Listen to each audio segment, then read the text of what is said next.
ਅਗਲੀ ਖਬਰ ਦੇ ਵੱਲ ਵਧੀਏ ਤੇ ਪੰਜਾਬ ਸਰਕਾਰ ਨੇ ਸ਼ਰਮਾ ਜੀ ਚਿੱਠੀਆਂ ਲਿਖ ਕੇ ਹੁਣ ਕੇਂਦਰ ਤੋਂ ਹੜ੍ਹ ਰਾਹਤ ਫੰਡ ਮੰਗਿਆ ਜੀ। ਬਿਲਕੁਲ ਪ੍ਰਵੀਨ ਜੀ, ਇਹ ਵੱਖਰਾ ਤਰੀਕਾ ਹੈ ਕਿ ਅਸੀਂ ਜਨਤਕ ਰੈਲੀਆਂ ਸਮਾਗਮਾਂ 'ਚ ਕਹਿੰਦੇ ਆ ਕਿ ਸਾਨੂੰ ਕੇਂਦਰ ਦੇ ਟੁਕੜਿਆਂ ਤੇ ਪਲਣ ਦੀ ਲੋੜ ਨਹੀਂ, ਅਸੀਂ ਨਹੀਂ ਮੰਗਦੇ ਕਿਸੇ ਤੋਂ ਸਹਾਇਤਾ, ਹੈ ਨਾ। ਏਦਾਂ ਦੇ ਕੁਝ ਬਿਆਨ ਸੀਗਾ ਮੁੱਖ ਮੰਤਰੀ ਸਾਹਿਬ ਦਾ। ਕੀ ਬੋਲ ਸੀਗੇ ਉਹਨਾਂ ਦੇ ਜੀ? ਉਹ ਕਹਿ ਰਹੇ ਸੀਗੇ ਕਿ ਅਸੀਂ ਸ਼ਾਇਦ ਕਿਸੇ ਤੋਂ ਭਿਖਾਰੀ ਬਣ ਕੇ ਨਹੀਂ ਮੰਗਣਾ ਚਾਹੁੰਦੇ, ਅਸੀਂ ਕਿਸੇ ਤੋਂ ਮੰਗਾਂਗੇ ਨਹੀਂ। ਹਾਂ, ਹੈ ਨਾ। ਪੰਜਾਬ ਦੇ ਮੁੱਖ ਮੰਤਰੀ ਭਗਵੰਤ ਮਾਨ ਹੋਰਾਂ ਨੇ ਇੱਕ ਚਿੱਠੀ ਲਿਖੀ ਪੰਜਾਬ ਦੇ ਰਾਜਪਾਲ ਨੂੰ। ਠੀਕ ਹੈ ਜੀ। ਤੇ ਉਹ ਚਿੱਠੀ ਦਾ ਉਲਥਾ ਕਰਕੇ ਜਨਤਾ ਨੂੰ ਲੀਕ ਕਰਤਾ ਤੇ ਕਿਹਾ ਕਿ ਦੇਖੋ ਵੀ ਐ ਢੰਗ ਤਾਂ ਰਾਜਪਾਲ ਤਾਂ ਬੜਕ ਮਾਰੀ। ਤੇ ਜਿਹੜੀ ਅੰਗਰੇਜ਼ੀ ਚਿੱਠੀ ਸੀ ਉਹ ਮਿੰਨਤ ਵਾਲੀ ਸੀ। ਪੰਜਾਬ ਦੇ ਮੁੱਖ ਮੰਤਰੀ ਨੇ ਪੰਜਾਬ ਦੇ IAS PCS ਅਫਸਰਾਂ ਨੂੰ ਦਬਕਾ ਮਾਰਿਆ। ਠੀਕ ਹੈ ਕਿ ਦੇਖ ਲਓ, ਜਦੋਂ ਸਿੱਧੇ ਹੋ ਕੇ ਆਉਣਾ ਨੌਕਰੀ ਤੇ ਆ ਜਾਓ, ਨਹੀਂ ਘਰੇ ਬਿਠਾ ਦਾਂਗੇ।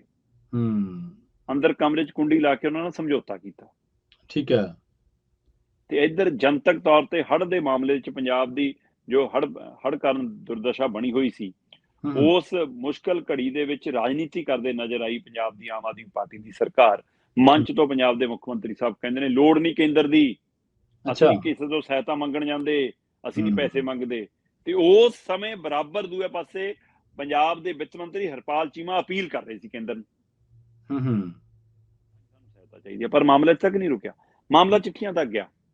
ਪੰਜਾਬ ਸਰਕਾਰ ਨੇ ਨੂੰ ਬਕਾਇਦਾ ਤੌਰ ਤੇ ਮਤਲਬ ਕਿ ਆਸ ਜਤਾਈ ਹੈ ਕਿ ਸਾਨੂੰ ਆਸ ਹੈ, ਉਮੀਦ ਹੈ ਕਿ ਕੇਂਦਰ ਸਾਡੇ ਲਈ ਰਾਹਤ ਰਾਸ਼ੀ ਦਾ ਪ੍ਰਬੰਧ ਕਰੂਗਾ ਹੜ੍ਹ ਪੀੜਤਾਂ ਲਈ।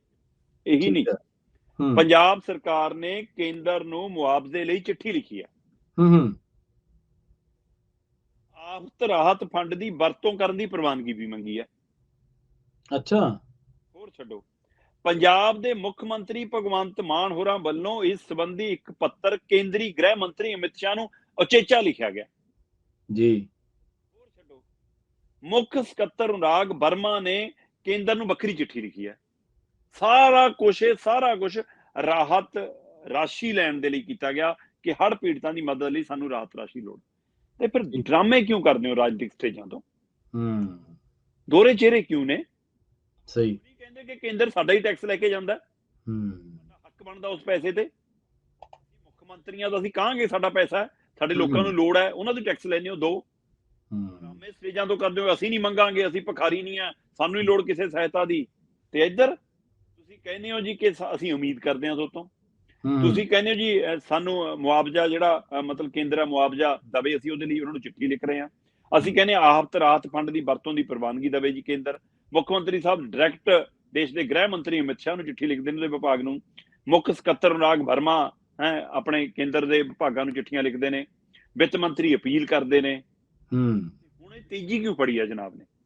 ਜੀ, ਤੇਜ਼ੀ ਇਸ ਲਈ ਫੜੀ ਹੈ ਜੀ ਕਿ ਅੱਜ ਤੋਂ ਪੰਜਾਬ ਦੇ 3 ਜ਼ਿਲ੍ਹਿਆਂ ਦੇ ਵਿੱਚ, 3 ਤੋਂ 4 ਜ਼ਿਲ੍ਹਿਆਂ ਦੇ ਵਿੱਚ ਬਕਾਇਦਾ ਤੌਰ ਤੇ ਕੇਂਦਰੀ ਟੀਮਾਂ ਸਰਵੇ ਕਰਨ ਆ ਰਹੀਆਂ ਹੜ੍ਹ ਪੀੜਤਾਂ ਦੇ ਮਾਮਲੇ 'ਚ। ਠੀਕ ਹੈ।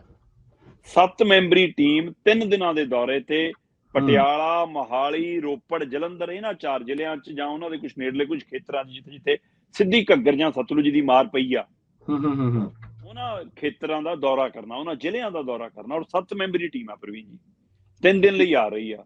ਤੇ ਇਹਦੀ ਰਿਪੋਰਟ ਦੇ ਆਧਾਰ ਤੇ ਤੈਅ ਹੋਣਾ, ਕਿਉਂਕਿ ਮੋਟਾ ਜਿਹਾ ਮੰਨਿਆ ਜਾ ਰਿਹਾ ਸਰਕਾਰੀ ਅੰਕੜੇ ਦੇ ਹਵਾਲੇ ਨਾਲ ਕਿ ਪੰਜਾਬ ਦਾ 1500 ਕਰੋੜ ਦਾ ਵੱਧ ਵਿੱਤੀ ਨੁਕਸਾਨ ਹੋਇਆ। ਜੀ ਬਿਲਕੁਲ, ਕਰੋੜ ਦੇ ਵਿੱਤੀ ਨੁਕਸਾਨ ਦੇ ਵਿੱਚ ਖਾਸ ਕਰ ਘੱਗਰ ਸਤਲੁਜ ਵੱਲੋਂ ਵੱਡਾ ਨੁਕਸਾਨ ਹੋਇਆ। ਸੋ ਇਸ ਲਈ ਇਸ ਹਵਾਲੇ ਨਾਲ ਮਤਲਬ ਕਿ ਮੁੱਖ ਮੰਤਰੀ ਸਾਹਿਬ ਨੇ ਵੀ 15 ਅਗਸਤ ਤੱਕ ਦਾ ਹੁਕਮ ਦਿੱਤਾ ਹੋਇਆ ਕਿ ਗਿਰਦਾਵਰੀ ਕਰਕੇ ਦਿਓ, ਹੈ ਨਾ। ਤੇ ਪੀੜਤ ਵੀ ਸਰਕਾਰੀ ਮਦਦ ਦੀ ਉਡੀਕ ਕਰ ਰਹੇ ਨੇ ਕਿ ਲਾਰੇ ਤਾਂ ਬਹੁਤ ਦੇ ਗਏ ਲੀਡਰ, ਅਜੇ ਤੱਕ ਰਾਹਤ ਪਹੁੰਚੀ ਨਹੀਂ। ਸੋ ਹੁਣ ਸਾਰਿਆਂ ਦੀ ਟੇਕ ਪੰਜਾਬ ਸਰਕਾਰ ਦੀ, ਪੰਜਾਬ ਦੇ ਮੰਤਰੀਆਂ ਦੀ, ਪੰਜਾਬ ਦੇ ਅਧਿਕਾਰੀਆਂ ਦੀ ਜਾਂ ਪੀੜਤਾਂ ਦੀ ਟੇਕ ਹੁਣ ਇਸ 7 ਮੈਂਬਰੀ ਟੀਮ ਤੇ ਟਿਕ ਗਈ ਹੈ ਜਿਹੜੀ ਪੰਜਾਬ ਦੇ ਦੌਰੇ ਤੇ ਅੱਜ ਤੋਂ ਆ ਰਹੀ ਆ। ਇਹਦੇ ਵਿੱਚ ਗ੍ਰਹਿ ਮੰਤਰਾਲੇ ਦਾ ਨੁਮਾਇੰਦਾ ਸ਼ਾਮਲ ਹੈ ਜੀ, ਇਹਦੇ ਵਿੱਚ ਖੇਤੀ ਮੰਤਰਾਲੇ ਦਾ ਨੁਮਾਇੰਦਾ ਸ਼ਾਮਲ ਹੈ ਜੀ, ਇਹਦੇ ਵਿੱਚ ਵਿੱਤ ਵਿਭਾਗ ਦਾ ਨੁਮਾਇੰਦਾ ਸ਼ਾਮਲ ਹੈ ਜੀ, ਇਹਦੇ ਵਿੱਚ ਸੜਕ ਮੰਤਰਾਲੇ ਦਾ ਨੁਮਾਇੰਦਾ ਸ਼ਾਮਲ ਹੈ ਜੀ, ਇਹਦੇ ਵਿੱਚ ਪੰਚਾਇਤ ਤੇ ਵਿਕਾਸ ਮੰਤਰਾਲੇ ਦਾ ਨੁਮਾਇੰਦਾ ਸ਼ਾਮਲ ਹੈ ਜੀ, ਇਹਦੇ ਵਿੱਚ ਕੇਂਦਰੀ ਜਲ ਕਮਿਸ਼ਨ ਦਾ ਮੈਂਬਰ ਸ਼ਾਮਲ ਹੈ ਜੀ, ਇਹਦੇ ਵਿੱਚ ਕੌਮੀ ਆਫਤ ਪ੍ਰਬੰਧਕ ਅਥਾਰਟੀ ਹੈ ਜਿਹੜੀ ਉਹਦਾ ਨੁਮਾਇੰਦਾ ਸ਼ਾਮਲ ਹੈ। ਇਹ 7 ਮੰਤਰਾਲੇ ਜਾਂ ਵਿਭਾਗ ਜਾਂ ਅਥਾਰਟੀਆਂ ਦੇ ਇੱਕ ਨੁਮਾਇੰਦੇ ਮਿਲਾ ਕੇ 7 ਮੈਂਬਰੀ ਟੀਮ ਹੈ ਜੀ ਜਿਹੜੀ ਅੱਜ ਆ ਰਹੀ ਹੈ। ਤੇ ਸਰਕਾਰ ਨੂੰ ਲੱਗਦਾ ਕਿ ਹੁਣ ਮਾਹੌਲ ਇਹੋ ਜਿਹਾ ਬਣਾ ਦਈਏ ਕਿ ਉਹ ਅੰਕੜੇ ਬਣਾ ਕੇ ਲੈ ਜਾਣ ਤਾਂ ਕਿ ਰਾਹਤ ਰਾਸ਼ੀ ਆ ਜਾਵੇ। ਸੋ ਇਸ ਲਈ ਰਾਜਨੀਤੀ ਕਿਹੋ ਜਿਹੀ ਆ ਕਿ ਤੁਸੀਂ ਖੁੱਲ੍ਹ ਕੇ ਪੰਜਾਬ ਦੇ ਹੱਕ ਮੰਗਣ ਲਈ ਇਕੱਠੀ ਤਾਕਤ ਨਾਲ ਲੜਨ ਦੀ ਬਜਾਏ ਲੋਕਾਂ ਨੂੰ ਕਹਿੰਦੇ ਹੋ ਅਸੀਂ ਨਹੀਂ ਲਵਾਂਗੇ ਸਹਾਇਤਾ, ਉਹਨਾਂ ਨੂੰ ਕਹਿੰਦੇ ਹੋ ਸਾਨੂੰ ਦੇ ਦਿਓ ਅਸੀਂ ਤਾਂ ਮਰ ਚੱਲੇ ਹਾਂ। ਸੋ ਡਰਾਮਾ ਹੈ ਜੀ, ਉਸ ਡਰਾਮੇ 'ਚ ਪੰਜਾਬ ਦਾ ਨੁਕਸਾਨ ਨਾ ਹੋ ਜਾਵੇ, ਫਿਕਰ ਹੈ। ਜੀ ਜੀ ਜੀ, ਬਿਲਕੁਲ ਜੀ ਸ਼ਰਮਾ ਜੀ।